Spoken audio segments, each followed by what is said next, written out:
Good morning.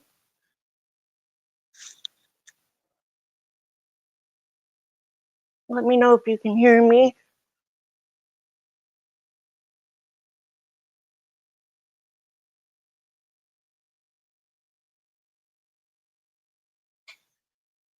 Okay, because I have a earbud in. That's why I was asking if you can hear me.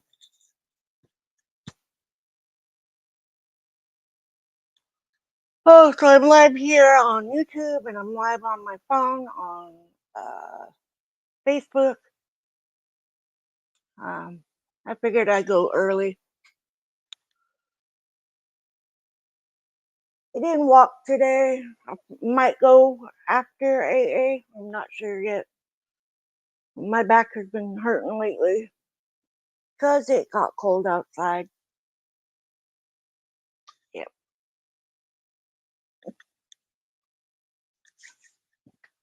Anyway, I hope everybody's having a good day so far.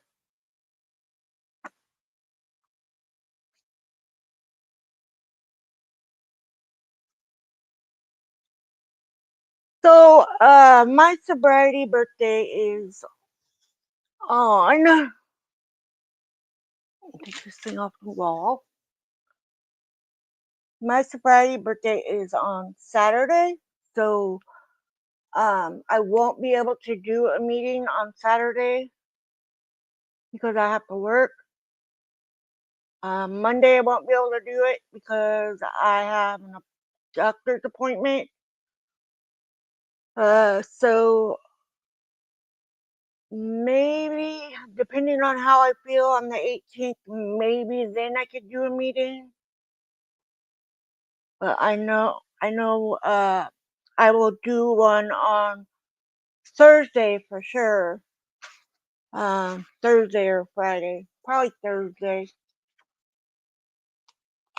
Hi Ava. Hope you're doing well today. But yeah, so I don't know what day I'm going to feel up to doing a meeting next week because of Monday. You know, I work Saturday and Sunday, and then Monday I have that appointment. It's a 3-hour appointment, providing everything goes good.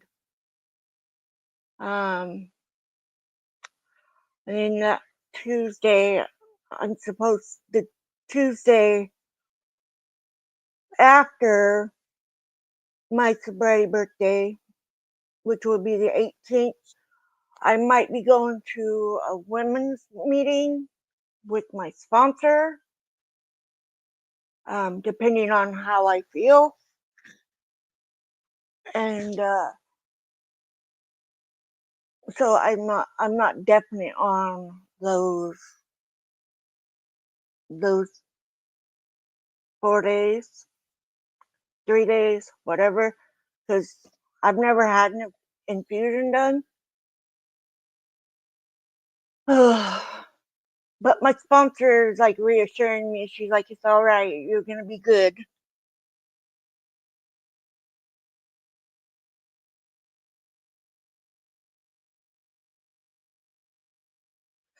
Yeah, me too. I really hope it does too. Hello, Kenny over there on Facebook. So, like I said, I have that going on this next week, and um,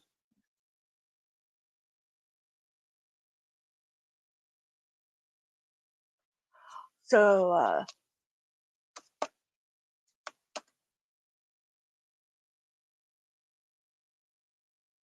what's SWFL, Lil?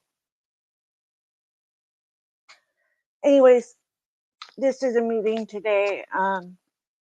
Just be mindful in the chats that you're in, and don't be judging each other.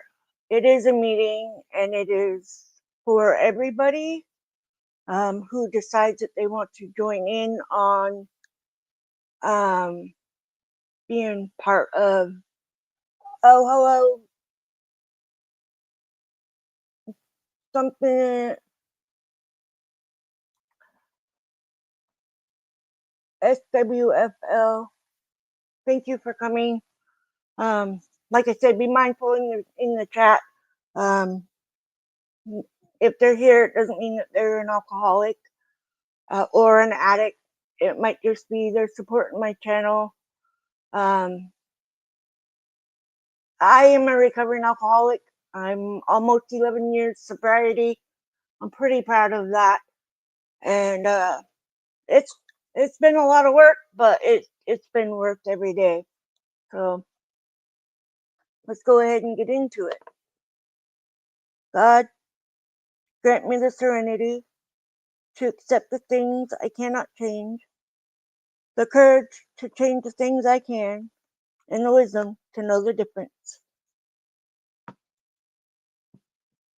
I always put in the description what we're reading. Usually it's got the chapter, what we're reading, the book we're reading, the page we're on. Sometimes it gets confusing because I'm in edition 4 of the big book, and they're not all the same. So that's why I put the name of the chapter we're reading or the story we're reading, so you all know. All right. 1, we admitted we were powerless over alcohol, that our lives had become unmanageable. 2, came to believe that a power greater than ourselves could restore us to sanity. 3, made a decision to turn our will and our lives under the care of God as we understood Him. 4, made a searching and fearless moral inventory of ourselves. 5, admitted to God, to ourselves, and to another human being the exact nature of our wrongs. 6, we're entirely ready to have God remove all these defective characters. 7, humbly asked Him to remove our shortcomings. 8, made a list of all persons we had harmed and become willing to make amends to them all. 9, made direct amends to such people wherever possible, except when to do so would injure them or others. 10, continue to take personal inventory and when wrong, promptly admit it. 11, sought through prayer and meditation to improve our conscious contact with God as we understood Him, praying only for knowledge of His will for us and the power to carry that out. 12, having had a spiritual awakening as a result of these steps, we tried to carry this message to alcoholics and to practice these principles in all our affairs. Like I said, I do these meetings because I am a recovering alcoholic, and it's a gift that I got for free that I give back for free, which is what we learn in AA. So that is why I do it. Just in case anybody was wondering, they have helped me a lot, and so I am wanting to help others as well.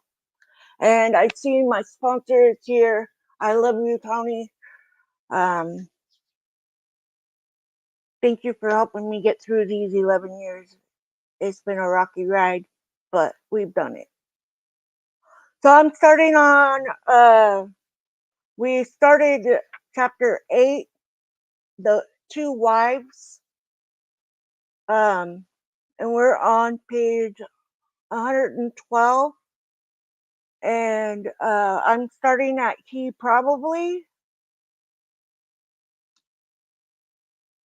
So he probably has several alcoholics among his own acquaintances. You might suggest that you both take an interest in them. Drinkers like to help other drinkers. Your husband may be willing to talk to one of them. Now, this is vice versa, in case if you were going to get upset. It's vice versa. This is for everybody. It's diversity, everything. So they're coming out with the new edition, I believe, in December. It's either December or April. So if I'm remembering correctly. If this kind of approach does not catch your husband's interest, it may be best to drop the subject. But after a friendly talk, your husband will usually revive the topic himself. This may take patient waiting, but it will be worth it. Meanwhile, you might try to help the wife of another serious drinker. If you act upon these principles, your husband may stop or moderate. Suppose, however, that your husband fits the description of number two. The same principles which apply to husband number one should be practiced. But after his next binge, ask him if he would really like to get over drinking for good. Do not ask that he do it for you or anyone else. Just would he like to? The chances are he would. Show him your copy of this book and tell him what you have found out about alcoholism. Show him that as alcoholics, the writers of the book understand. Tell him some of the interesting stories you have read. If you think he will be shy of a spiritual remedy, ask him to look at the chapter on alcoholism, then perhaps he will be interested enough to continue. If he is enthusiastic, your cooperation will mean a great deal. If he is lukewarm or thinks he is not an alcoholic, we suggest you leave him alone. Avoid urging him to follow our program. The seed has been planted in his mind. He knows that thousands of men, much like himself, have recovered, but don't remind him of this after he has been drinking, for he may be angry. Sooner or later, you are likely to find him reading the book once more. Wait until repeated stumbling convinces him he must act, for the more you hurry him, the longer his recovery may be delayed. If you have a number three husband, you may be in luck. Being certain he wants to stop, you can go to him with this volume as joyfully as though you had struck oil. You may not share your enthusiasm, but he is practically sure to read the book, and he may go for the program at once. If he does not, you will probably not have long to wait. Again, you should not crowd him. Let him decide for himself. Cheerfully see him through more sprees. Talk about his condition or this book only when he raises the issue. In some cases, it may be better to let someone outside the family present the book. They can urge action without arousing hostility. If your husband is otherwise a normal individual, your chances are good at this stage. You would suppose that men in the fourth classification would be quite hopeless, but that is not so. Many of Alcoholics Anonymous were like that. Everybody had given them up. Defeat seemed certain, yet often such men have had spectacular and powerful recoveries. There are exceptions. Some men have been so impaired by alcohol that they cannot stop. Sometimes there are cases where alcoholism is complicated by other disorders. A good doctor or psychiatrist can tell you whether these complications are serious. In any event, Try to have your husband read this book. His reaction may be one of enthusiasm.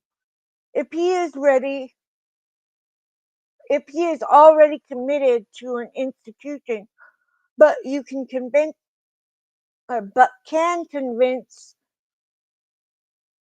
you and your doctor that he means business, give him a chance to try our method.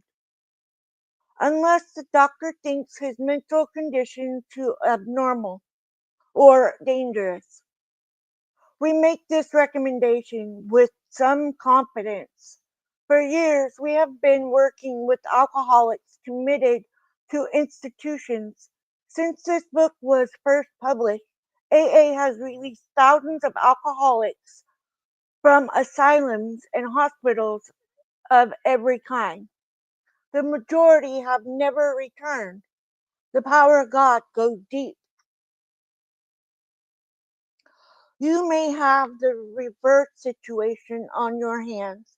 Perhaps you had a husband who is at large, but who should be committed. Some men cannot or will not get over alcoholism.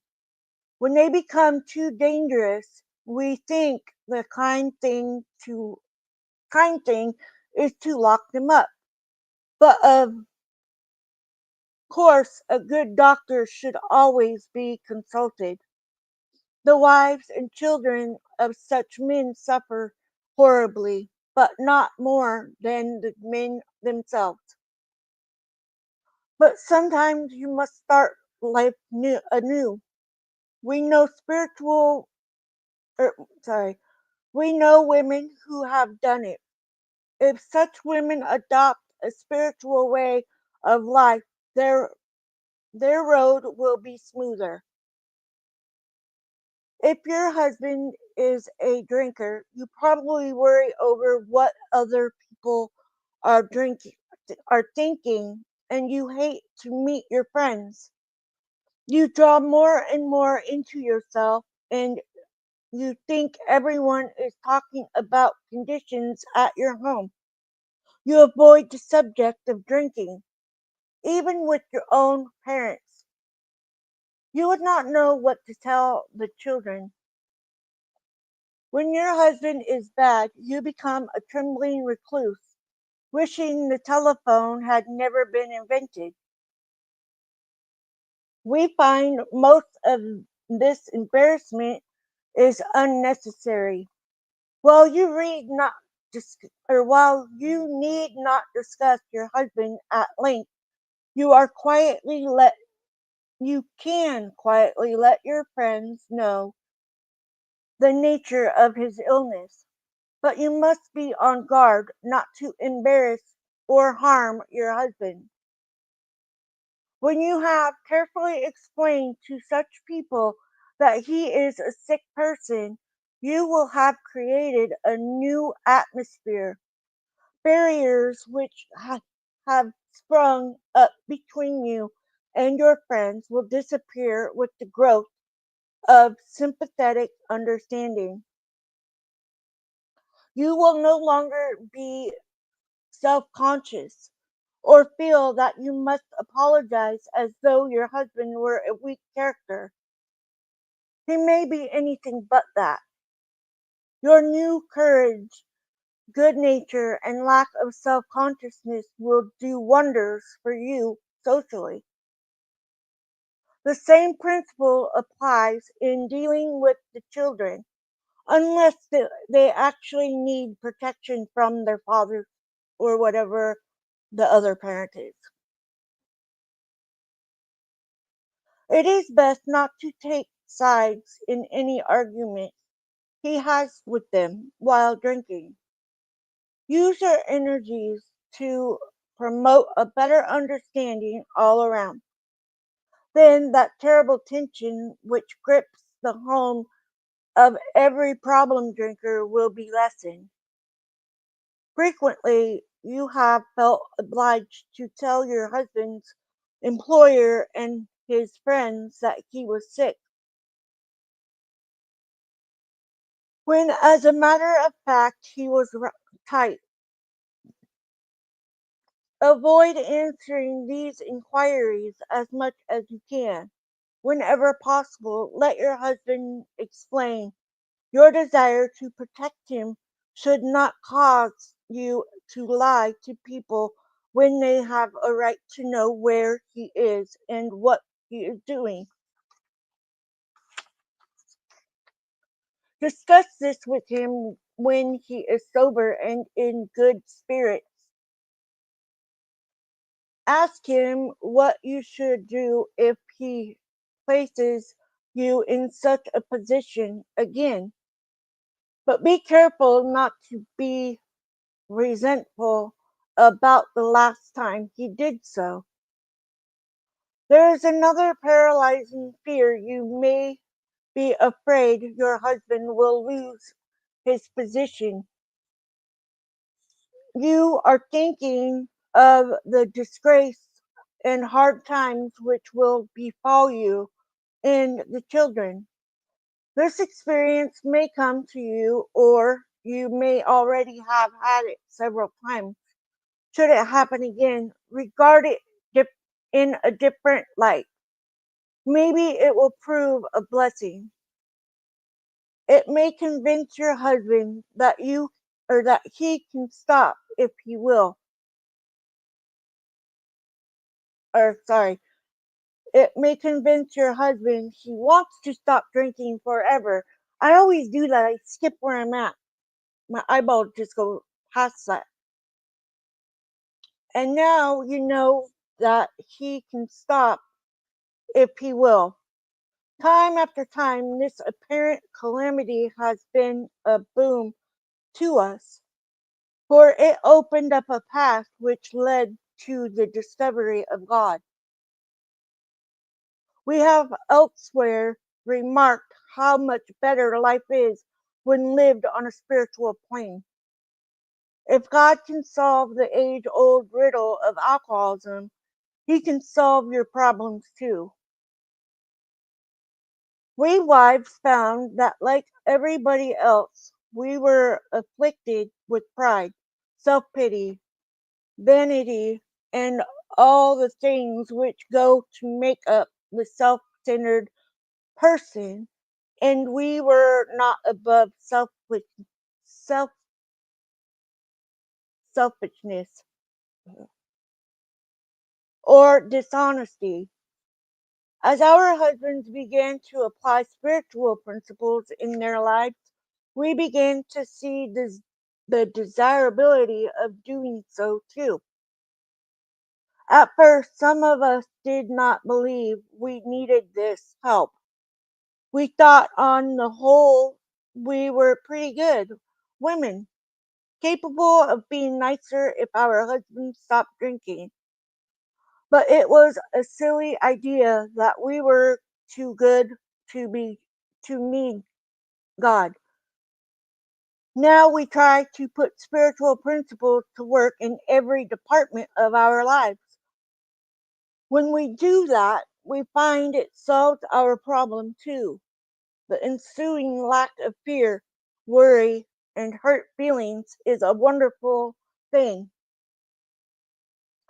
We urge you to try our program, for nothing will be so helpful to your husband as the radically radically changed attitude towards him, which God will show you how to have. Go along with your husband if you possibly can.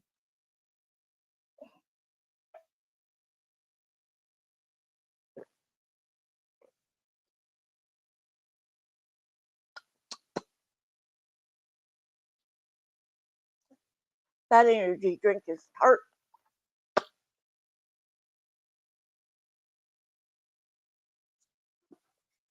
If you and your husband find a solution for the pressing problem of drinking, you are, of course, going to be very happy. But all the problems will not be solved at once. Seed has start Seed has started to sprout in a new soil, but growth has only begun. In spite of your newfound happiness, there will be ups and downs. Many of the old problems will still be with you. This is as it should be. The faith of serenity, sincerity, not serenity.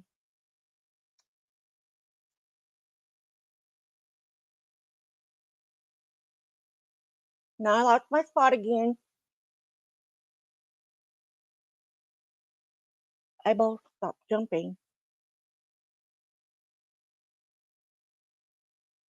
Okay, there I am. The faith and sincerity of both you and your husband will be put to the test. These workouts should be regarded as part of your education, for thus you will be learning to live. You will make mistakes, but if you are in earnest, they will not drag you down. Instead, you will capitalize them. Excuse me.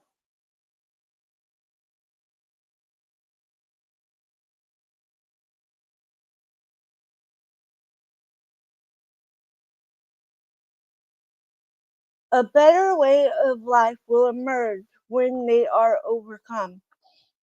Some of the snags you will encounter are irritation, hurt feelings, and resentment. Your husband will sometimes be unreasonable and you will want to criticize. Starting from a speck on the domestic horizon, great thunderclouds of dispute may gather. These family dissensions are very dangerous, especially to your husband. Often you must carry the burden of avoiding them or keeping them under control. Never forget that resentment is a deadly hazard to an alcoholic. We do not mean that you have to agree with your husband whenever there is an honest difference of opinion. Just be careful not to disagree in a resentful or critical spirit. You and your husband will find that you can dispose of serious problems easier than you can the trivial ones.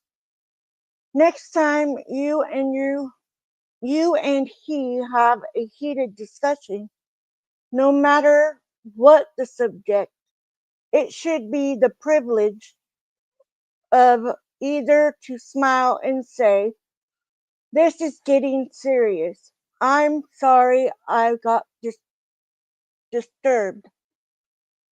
Let's talk about it later." If your husband is trying to live on a spiritual basis, he will also be doing everything in his power to avoid disagreement or contention.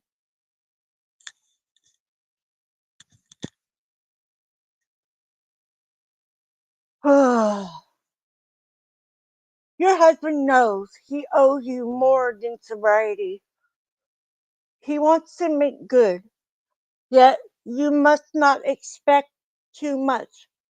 His ways of doing thinking and doing are the habits of years. Pa- Patience, tolerance, understanding, and love are the watchwords. Show him these things in yourself, and they will be reflected back to you from him. Live and let live is the rule. If you both show a willingness to remedy your own defects, there will be little needed to criticize each other, or little need to criticize each other. We women carry with us a picture of the ideal man, the sort of chap we would like our husbands to be. It is the most natural thing in the world, once his liquor problem is solved, to feel that he will now measure up to that cherished vision. The chances are he will not, for like yourself, he is just beginning his development. Be patient. Patience is a virtue. Another feeling we are very likely to entertain is one of resentment. That love and loyalty cannot cure our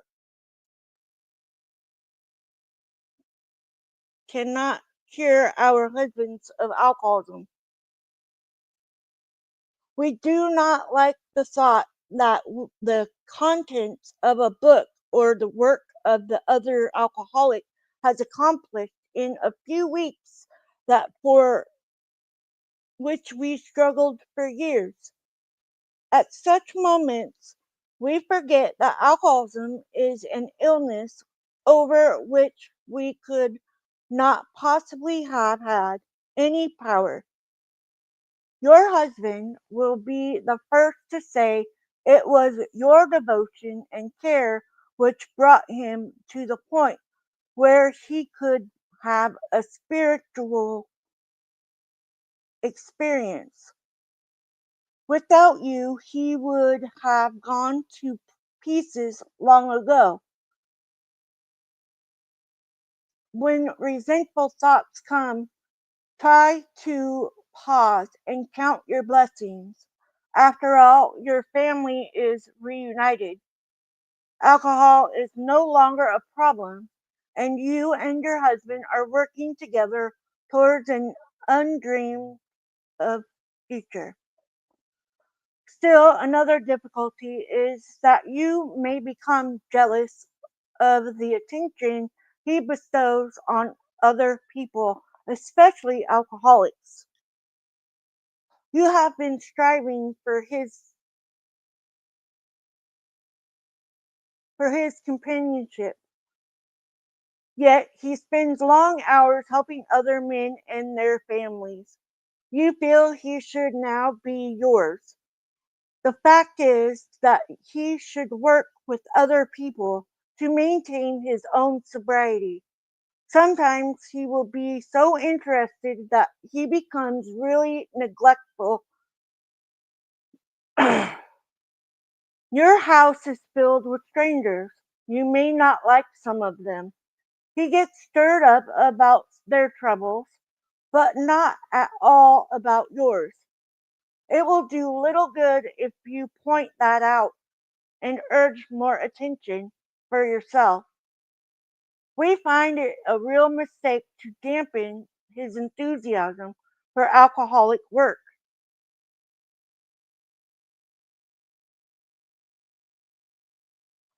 You should join in his efforts as much as you possibly can.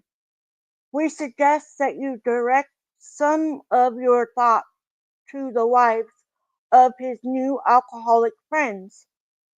They need the counsel and love of a woman who has gone through what you have. It is probably true that you and your husband have been living too much alone, for drinking many times isolates the wife of an alcoholic. Therefore, you probably need fresh interests and a great cause to live for as much as your husband. If you cooperate rather than complain, you will find that his enthusiasm excess enthusiasm will tone down. Both of you will awaken to a new sense of responsibility for others. You, as well as your husband, ought to think of what you can put into life instead of how much you can take out. Inevitably, your lives will be fuller for doing so. You will lose the old life to find one much better. Perhaps your husband will make a fair start on the new basis, but just as things are going beautifully, he dismays you by coming home drunk. If you are satisfied he really wants to get over drinking, you need not be alarmed, though it is infinitely better that he have no relapse at all, as has been true with many of our men. It is by no means a bad thing in some cases. Your husband will see at once that he must redouble his spiritual activities if he expects to survive. You need not remind him of his spiritual deficiency. He will know of it. Cheer him up and ask him how you can be still more helpful. The slightest sign of fear or intolerance may lessen your husband's chance of recovery. In a weak moment, he may take your dislike of his high stepping friends as one of those insanely trivial excuses to drink. We never try to arrange a man's life so as to shield him from temptation. The slightest disposition on your part to guide his appointments or his affairs so he will not be tempted will be noticed. Make him feel absolutely free to come and go as he likes. This is important. If he gets drunk, don't blame yourself. God has either removed your husband's liquor problem or he has not. If you not if not, it had better be found out right away. Then you and your husband can get right down to fundamentals. If a repetition is to be prevented, place the problem along with everything else in God's hands. We realize that we have been giving you much direction and advice. We may have seemed to lecture. If that is so, we are sorry. For we ourselves don't always care for people who lecture us, but what we have related is based upon experience, some of it painful. We had to learn these things the hard way. That is why we are anxious that you understand and that you avoid these unnecessary difficulties. So, to you out there who may soon be with us, we say good luck and God bless you. This,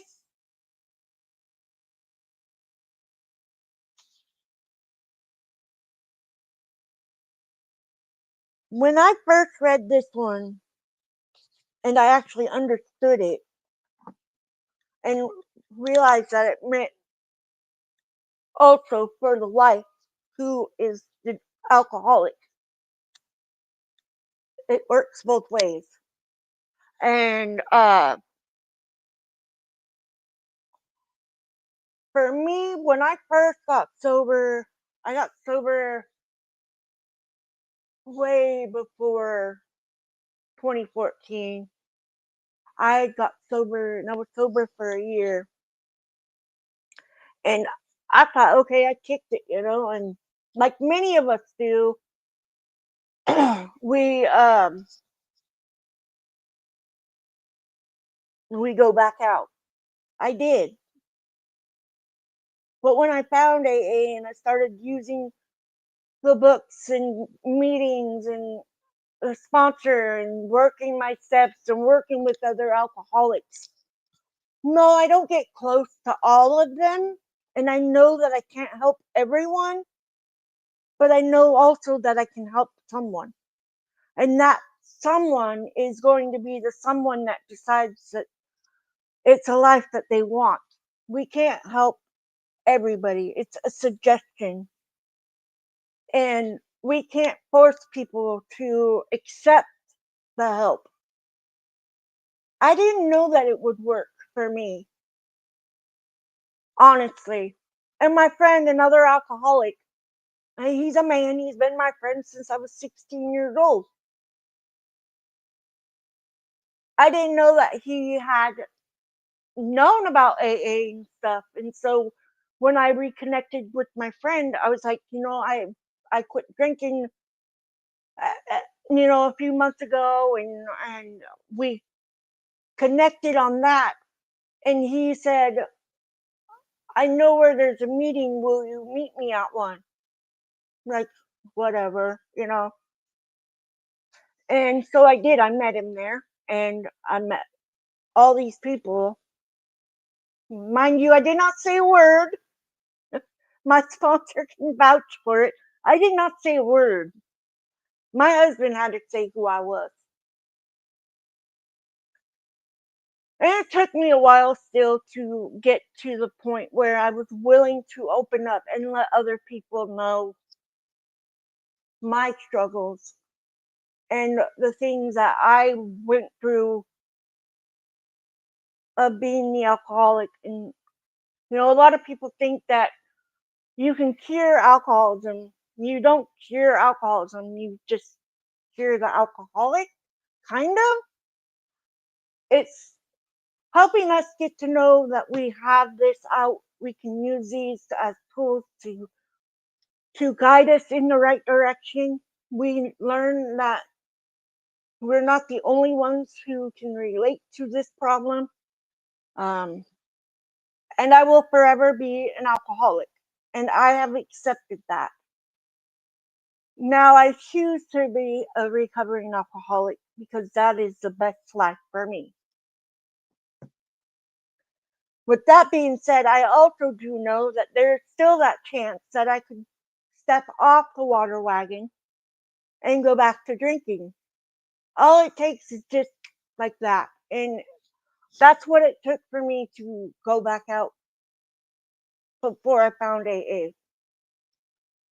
Is I thought, okay, it's been a year, I'm going to see how it goes. And that was my biggest mistake. And I drank for another 2 years, I want to say, maybe 3. And I didn't have a care in the world. I didn't care who I was talking to or what I was saying. It did not matter to me at all. And that was dumb. Really dumb on my part because I got in fights with my sisters, 2 of which I still do not talk to. I talk to one of them maybe twice a year. And that's really not even a conversation. Um, but importantly, um, my twin sister and I were on this alcoholic wagon together, meanfully, badly. We were not nice to each other. Um, and we did go to physical blows, and and it's been more times than not that we went to physical blows, and that is not the way I want to be with my sister. My sister is one of my best friends in the whole world. And we have always had each other's backs in whatever is going on. And yes, I do have my own insecurities in here that I only speak to my sponsor about. I speak to, certain people about other aspects of sobriety. And I do talk to strangers about it. Just the other day at work, Sunday, matter of fact. I'm just gonna, I don't know the name of this person. Hi, Riza. So we're leaving work. Mind you, I work 10 hours a day on the weekends, Saturdays and Sundays. I'm in a building from sunrise to bedtime. So Sunday, I was walking out, and this guy that it's his first time at this building, and so we were walking out, and something just triggered my head, and I was like, I need to say something, not because I suspected anything, but it's what it taught me to do. I said, it's my weekend, and I'm gonna be, I'm off for the rest of the week, and I turn 11 on the 15th. And he just like went, silent. And I said, yeah, I'm a recovering alcoholic. I quit almost 11 years ago.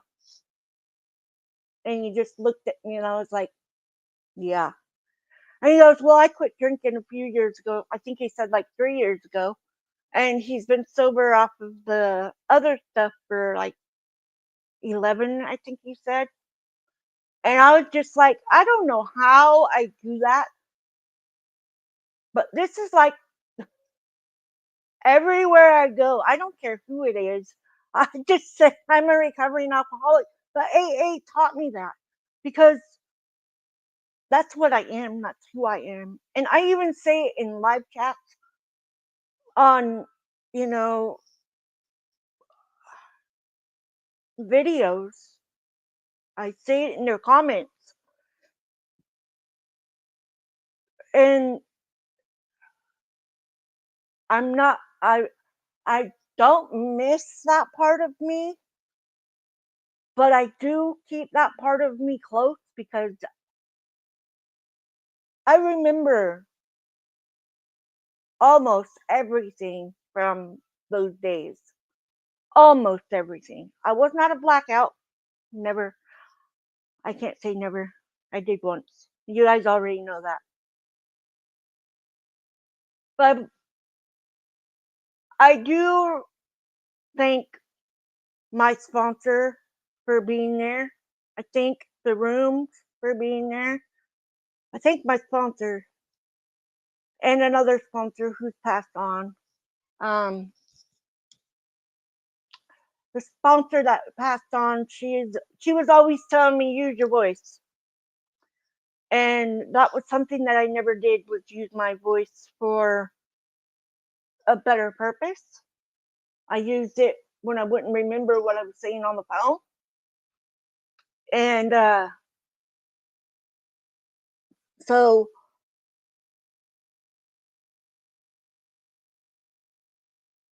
I started using my voice a lot, and I would get in arguments. And as I started getting into the program more and more and more, my sponsor signed me up for my first speaker meeting without me knowing, but that also helped me come out on my journey of being sober and not being scared to say, I am not recovering alcoholic. It is a disease, and it is not good, and it is fatal. Um, I don't know if I'm supposed to say that on YouTube or Facebook, but I did, and it's the truth, and people need to be aware of that, and a lot of people need to know that there's help out there, and not everybody can get out and go to a meeting, and that's why I started doing them here online, is so that way those people that I know that can't get to a meeting, are getting a meeting. And next week, hopefully, I can go and see my sponsor for my birthday. I'm just so blessed to have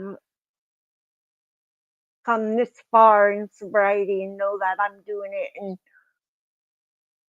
I can trust that I'm going to make that right choice.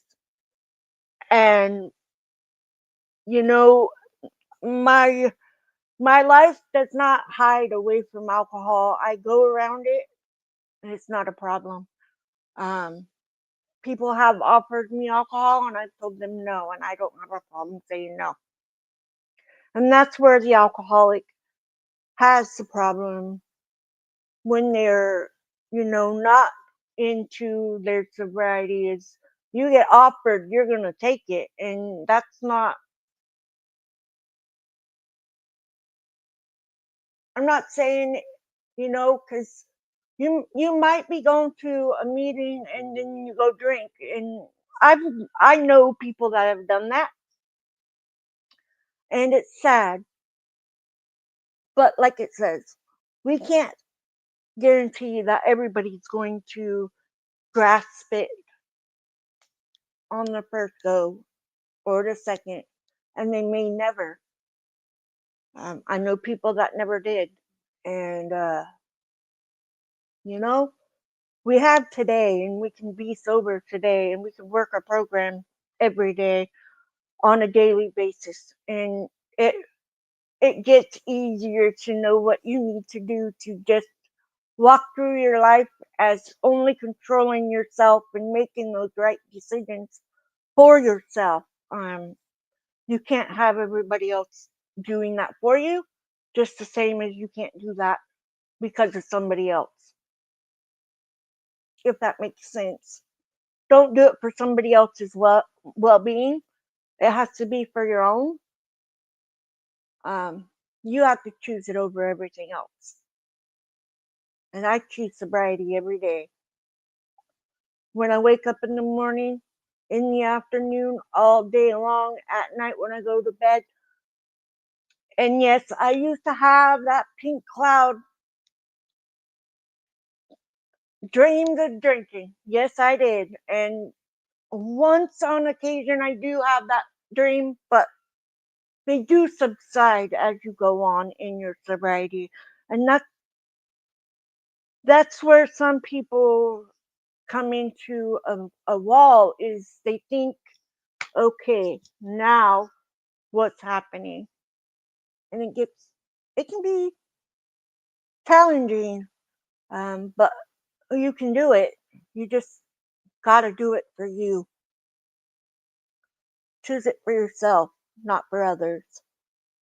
The same as the wives thing that we just read said that the wives can't make you make the alcoholic husband or spouse do what you want them to do. You need to try to help guide them and be there for them, because when they realize, if they actually get the great gist of this is what I want to be in that sobriety. Once they grab a hold of it, they're gonna always remember that they were sober for that amount of time, and they have that family member to thank for standing by them through all those times. My family, I pushed them away. That was my doing, not them doing it to me. I pushed them away. And when I finally realized that I need to really start thinking about myself and my journey and what I need to do for me and keeping myself sober and all of those things, then I can ask my family to be here for me and support me no matter what. That's how you get your trust back in those amends that you make. You get your trust from doing that. You say that this is why I'm doing this. It's for me and me alone. And I am thankful you're here helping me, encouraging me to stay on this path and to keep going. But also in the same trade, I love you no matter what, and I will always will be here when you're ready to get out of that. That's the only thing as the alcoholic, we have to want it. As the sober party in the family, you have to want to be there to help them. And when that person, I'm not saying everything works out. I'm just saying that when you are an addict or a recovering addict, recovering alcoholic, you, that is one thing that we think that we have, that the family's fault that we turned out this way. It's not. They're not the reason why we are out there booze hounding it or nothing. No, that's us. That's us. That's our choice. They didn't choose it for us. They're not buying it for us. That's us. We have to want to stop that. If we don't want it, if we don't want to stop that, that's not their fault. That's our fault as the alcoholic or addict. That's our fault because we are not willing to say no, that I don't want to do that and take that higher ground and get that help that we need to make that choice for ourselves. And that is the number one thing in any situation of recovery. You have to admit your own fault, and that is admitting you're an alcoholic, admitting that you're an addict. Because if you don't, that family member can't help because they have been trying to help. And yes, some of them do. I had in laws that resented that my husband got sober for my son. My husband called my son his angel. And his parents were upset at us, at me for quite a while because he got sober and they couldn't get him that way. That's not my fault. That was never my fault. I didn't know he was an addict. But when I did find out he was, I told him that if you're going to be part of me and my son, you have to quit. Then my son called him dad. That helped him quit. That little baby calling him dad helped him quit, not me. When my son called him dad, he realized if I'm going to be this kid's dad, I need to be clean and I have to stay sober. And he has. And there's help. There's help everywhere. There's meetings absolutely everywhere. And I'm not the only one that does AA meetings here on YouTube and Facebook. I've looked them up. And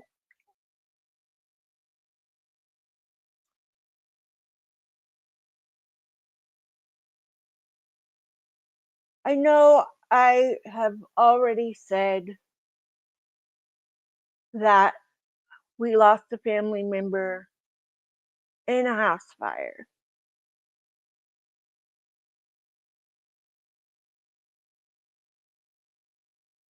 Another one that couldn't get out of it. The alcoholic problem.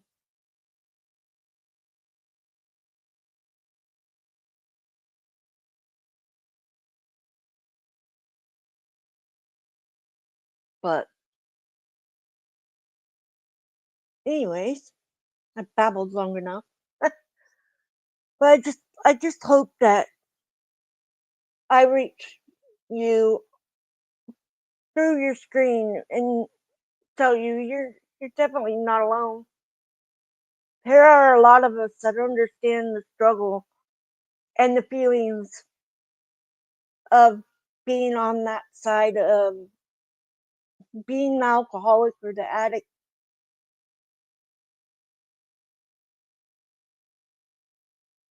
And there's also a lot that us as recoverings can do to help those suffering. And that's why we do the service work that we do and that they suggest that we do, is to help that next person. Just reach that person that needs it, because it'll reach somebody. But anyways, I'm gonna say the Serenity Prayer, and